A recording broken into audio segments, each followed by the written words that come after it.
Welcome to Emeritus, the Emergency Metaversal Emergence Recording Interface Terminal Undersampling System.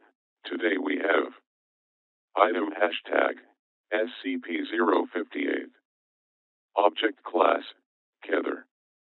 Special containment procedures. SCP-058 is to be kept in isolation in a 5m by 5m by 5m containment chamber at all times.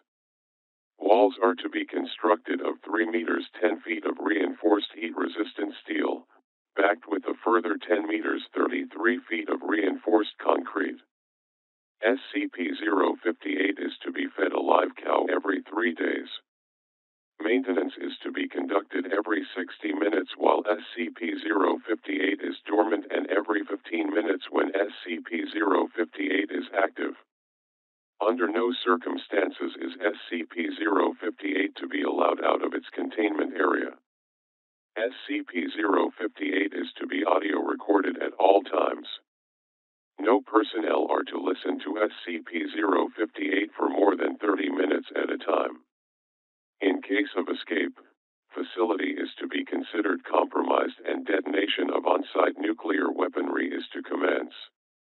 To date, SCP-058 has been responsible for the death of at least 149 Class D personnel and 14 agents at its current site. Description: SCP-058 resembles a bovine heart, with 4 arthropod-like legs used primarily for movement, and 4 tentacles of adjustable length, covered with razor-sharp spines. It has a single sharp stinger on its rear, where the hole for the superior vena cava would be in a typical organ. SCP-058's tentacles can be whipped to a distance of 3.2 meters 10.5 feet at speeds in excess of 320 kilometers per hour 200 miles per hour. SCP-058 is extremely hostile and will use every opportunity afforded to it to inflict damage on its surroundings. SCP-058 has been shown to be highly resilient to trauma, and should be approached with caution even when apparently incapacitated. SCP-058 is highly mobile and capable of rapid movement on both horizontal and vertical surfaces. It has been recorded reaching a speed of approximately 90 kilometers per hour 55 miles per hour in short bursts, covering distances up to 200 meters 656 feet, and has the ability to accelerate from 0 to 90 kilometers per hour 55 miles per hour in less than 2 seconds. It has been shown to use its tentacles for increased leverage and stability, as well as utilizing them to pull itself to other surfaces at high speeds. SCP-058 speaks in a human voice, though no method of producing sound has been observed in its physiology. It speaks with vocal tone and accent of an elderly British male with a slight lisp and deep voice. SCP-058 talks constantly, regardless of conditions, even when attacking. SCP-058's voice and pace of speech are unchanged.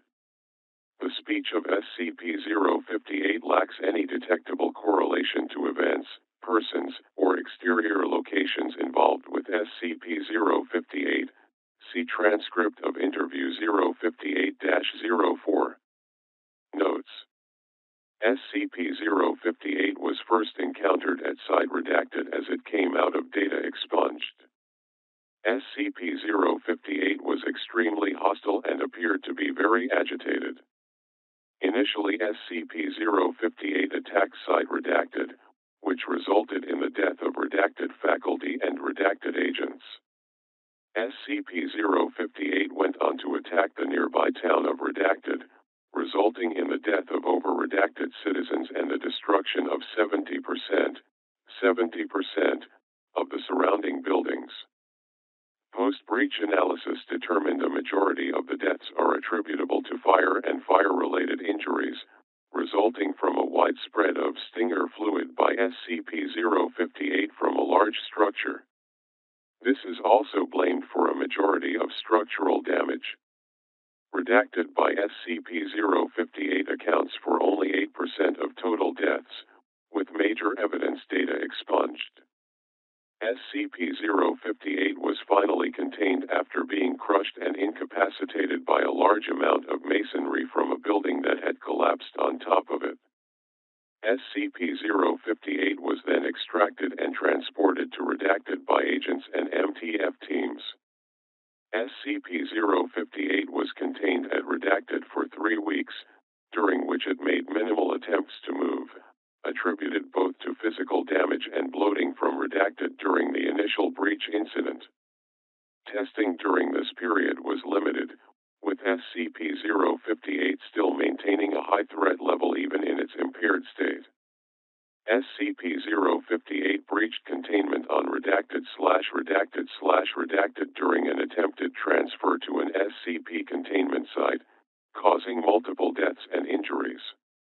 SCP-058 was eventually incapacitated by Agent Redacted, who managed to subdue SCP-058 by running it over with an M1 tank, pinning it beneath the armored vehicle.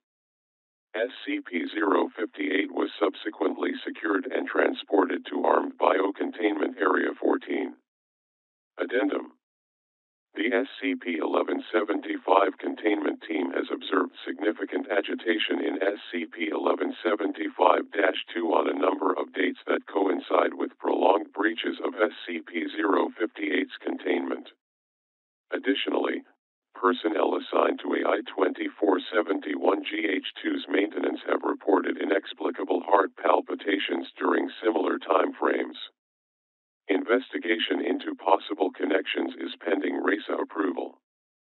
Transcript of Interview 058-04. SCP-058, I had dreams of the Queen Wonders that lived inside the hearts of love and silent treatments of all the elderly that I knew were once whole. Dr. Johnston, what is your name? SCP-058, I seek the revelations of all that the holy told to the unwise in the dreams of cold embers in sunlight that fade across lakes of black blood and snakes that eat the loaves of children from lamb trees in autumn. Dr. Johnston, what is your name? SCP-058, endless suffering is the woe of ignorant men who never lack to seek the depth of their own hearts and only see the wealth of a poor world suffering to flay its own back in knife wounds of silver and brutal gladness. Dr. Johnston, where are you from? SCP-058, the nightmare is a dream to the nameless slug that wanders across minefield and the remains of deer and kings. Personnel D-067, this is some creepy ass. D-067 cuts off into screaming. SCP-058, Nightshade is shadows in all honest blinks that sort through the bile of newborn plagues. Instant warmth is a mother's milk in dreams before anything was ever evil. Personnel D-067, continues screaming. Dr. Johnston, let him go. SCP-058, in seconds the sun is beating like drums in all hearts eat the ear of noise. Personnel D-067, screaming is cut short abruptly.